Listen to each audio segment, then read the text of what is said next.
Halo adik-adik semuanya, welcome back to my YouTube channel. Kembali lagi di channel kesayangan kita semua, Dunia Belajar. Seperti di judulnya, hari ini kita akan membahas soal dan jawaban belajar di TVRI untuk kelas 3 dan kelas 4 SD hari Kamis 8 April 2021. Untuk materi yang akan kita bahas kali ini sudah kakak sesuaikan dengan yang ada di TVRI ya adik-adik. Jadi kalian tidak perlu khawatir karena 100% original.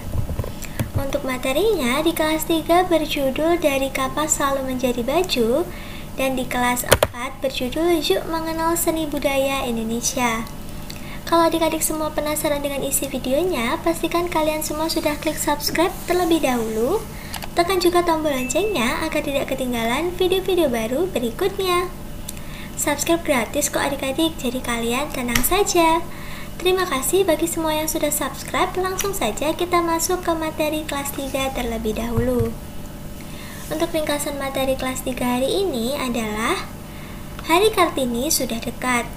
Bunda berniat membuat kebaya Betawi untuk Sinta dan Bunda. Bunda meminta tolong pada nenek Budistihara untuk membuat pola kebaya dan menjahitnya. Kak Jo lalu menceritakan tentang profesi penjahit pada Sinta dan Dodi melalui bacaan bagaimana pakaian dibuat. Kemudian mereka menggambar dan menceritakan ulang produsen yang pernah mereka lihat. Setelah selesai, Bunda dan Kak Jo, Sinta dan Dodi, dan Nenek Budistihara bermain peran sebagai pembuat pakaian yang akan menentukan harga jual. Nah, jika Nenek Budistihara ingin membeli benang kain dan kancing, apakah ia membayar belanjaannya dengan selembar uang? Kalau kalian penasaran, tetap nonton videonya ya, jangan di skip-skip.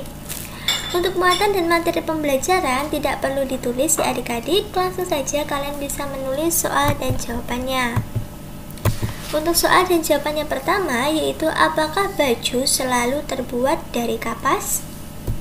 Jawabannya tidak, karena ada baju yang berasal dari atau terbuat dari kulit hewan seperti pembuatan kain wol seperti itu. Lalu ada yang terbuat dari kepompong sutra yaitu kain sutra. Ada yang terbuat dari nilon dan bahan-bahan yang lainnya. Jadi belum tentu terbuat dari kapas ya adik-adik. Lanjut ke soal yang kedua. Soal yang kedua, bagaimana proses dari kapas menjadi baju? Jawabannya, berawal dari kapas yang ada di pohon itu dipetik, lalu kapasnya dipintal diubah menjadi benang, benang dipintal menjadi kain, kain melalui proses pewarnaan jika ini diperlukan ya adik-adik. Setelah itu, kain yang sudah jadi dijahit dan menjadi baju yang siap digunakan.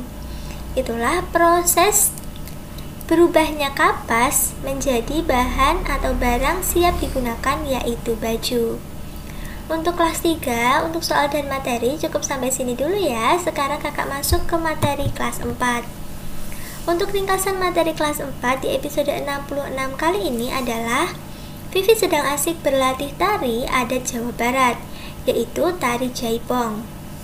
Melihat minat Vivi, Kak Marcel lalu menceritakan bagaimana berbagai tarian daerah itu tidak sekedar menjadi karya seni, tetapi juga untuk perayaan adat tertentu. Kemudian, Kak Marcel mengajak Vivi berlatih menyusun kata acak menjadi sebuah kalimat yang benar. Pada konsep matematika, Kak Marcel menjelaskan karya seni mozaik dan kolase, serta konsep faktor persekutuan terbesar atau FPB. Pokoknya jangan lewatkan episode hari ini ya adik-adik. Untuk muatan dan materi pembelajaran tidak perlu ditulis seperti biasa. Langsung kalian bisa menulis soal dan jawabannya. Untuk soal dan jawaban yang pertama yaitu sebutkan tari daerah dari Jawa Barat. Jawabannya yang pertama ada tari jaipong. Yang kedua ada tari wayang. Yang ketiga ada tari topeng Cirebon. Yang keempat ada tari merak. Nah, itulah beberapa contoh tarian dari daerah Jawa Barat.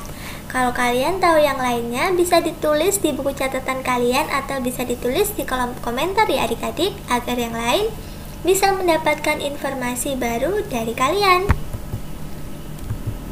Soal yang kedua yaitu sebutkan ciri-ciri tarian Manuk Dadali. Jawabannya, ciri-ciri dari tarian ini, gerakannya untuk penari putri itu lincah, energik. Dan untuk gerakan pinggul dan pangkal bahu menjadi daya tarik yang kuat, langkah kakinya yang cepat dan ringan seperti Manuk Dadali. Sedangkan gerakan untuk pria atau penari pria banyak mengambil gerakan pencak silat. Jadi sedikit berbeda ya adik-adik untuk gerakannya, tapi yang pasti ciri-ciri khas dari Manuk Dadali ini yaitu lincah dan energik, karena pada penari pria pun dia harus menggunakan gerakan seperti pencak silat. Nah, itulah ciri-ciri khas dari tarian Manuk Dadali. Oke, terima kasih sudah menyaksikan video kakak hari ini dari awal sampai akhir. Jangan lupa di like kalau kalian suka dengan videonya, share video ini ke teman-teman kalian, dan komen jika ada yang kurang jelas. Follow juga Instagram kakak di @duniabelajar22. Sampai jumpa di video-video baru berikutnya.